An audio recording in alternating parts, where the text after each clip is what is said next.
Downing স্ট্রিটে British prime মিনিস্টারের কাছে যুক্তরাজ্য আওয়ামী লীগের উদ্যোগে একটি স্মারকলিপি দেওয়া হয়েছে। এখানে আমাদের সহযোগী সংগঠন প্রবাসী বাঙালিরা, মানবাধিকার কর্মীরা উপস্থিত হয়েছিলেন। কারণ বর্তমান যে রেজিম বাংলাদেশে ডক্টর ইউনূসের নেতৃত্বে এরা শান্ত বাংলাদেশকে অশান্ত করে দিয়েছে, বাংলাদেশকে ধ্বংসের দ্বারপ্রান্তে নিয়ে গিয়েছে। ইন্ডাস্ট্রি থেকে শুরু করে আইনশৃঙ্খলা পরিস্থিতি এবং বিশেষ করে আওয়ামী লীগের হাজার হাজার নেতাকর্মীকে তারা হত্যা, খুন, নির্যাতন, বাড়িঘর ভাঙচুর, বিশেষ করে ধানমন্ডির ৩২ নম্বর জাতির পিতা বঙ্গবন্ধু শেখ মুজিবুর রহমানের যে ঐতিহাসিক বাড়ি, একটি মিউজিয়ামের গায়ে কেউ হাত দিয়েছে, পৃথিবীতে কোনো নজির নেই। এই ডক্টর ইউনূসের নেতৃত্বে বর্তমান যে স্বৈরাচারী ফ্যাসিস্ট গোষ্ঠী তারা এটা করেছে। এবং আজকে বাংলাদেশের মানুষের মুখ বন্ধ, সাংবাদিকদের মুখ বন্ধ, এবং বিশেষ করে যারা মাইনরিটি তাদেরকে হত্যা, খুন, বিশেষ করে চিন্ময় প্রভু সহ যারা নির্যাতিত হয়েছে তাদের জন্য আমরা তাদের মুক্তি চাই। এবং বিশেষ করে যারা আমাদের নেতাকর্মী, তৃণমূলের নেতাকর্মী, গত ২-৩ দিনে প্রায় ১০,০০০ নেতাকর্মীকে গ্রেপ্তার করা হয়েছে সারা বাংলাদেশে। বাংলাদেশের মানুষের নাবিশ্বাস হচ্ছে। আজকে একজন মহিলা, আপনারা দেখেছেন মিডিয়াতে, তার স্বামীকে ডাল হয়ে রক্ষা করতে হচ্ছে ছিনতাইকারীর কাছ থেকে। দেশে কোনো ল অ্যান্ড অর্ডার সিচুয়েশন নেই।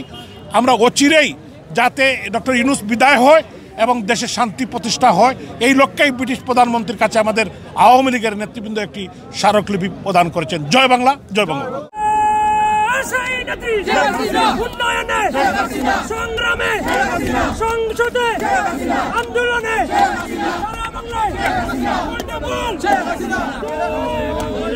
৩২ নম্বর, যেই ৩২ নম্বর থেকে জাতির জনক বঙ্গবন্ধু শেখ মুজিবুর রহমান বাংলাদেশের স্বাধীনতা ঘোষণা সহ সকল আন্দোলনের ঘোষণা এসেছিল, সকল আন্দোলন হয়েছিল।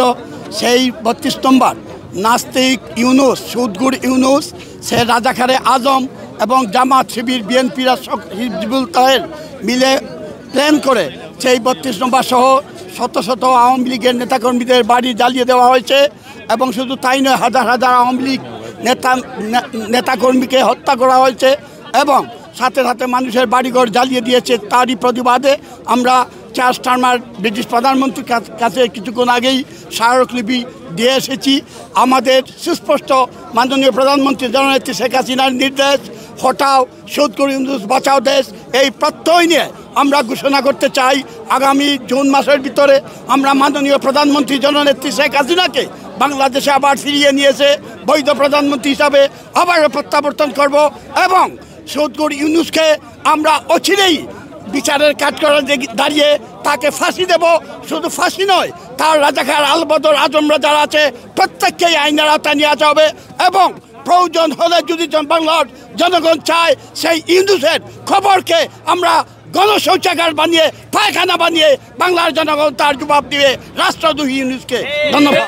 এই যুক্তরাজ্য বসবাসরত বাঙালি কমিউনিটির সকল নেতৃবৃন্দকে নিয়ে এখানে স্মারকলিপি দেওয়ার জন্য উপস্থিত হয়েছি। আপনারা জানেন যে বাংলাদেশে যে মব জাস্টিস চলছে, সুদখোর ইউনূস যে বাংলাদেশকে একটি আফগান রাষ্ট্রে পরিণত করতে চাচ্ছে, ৩২ নম্বর বাড়িতে, যে বাড়ি থেকে বাংলাদেশের স্বাধীনতা ঘোষণা হয়েছিল, সেই বাড়িকে বুলডোজার দিয়ে ভেঙে দিয়েছে।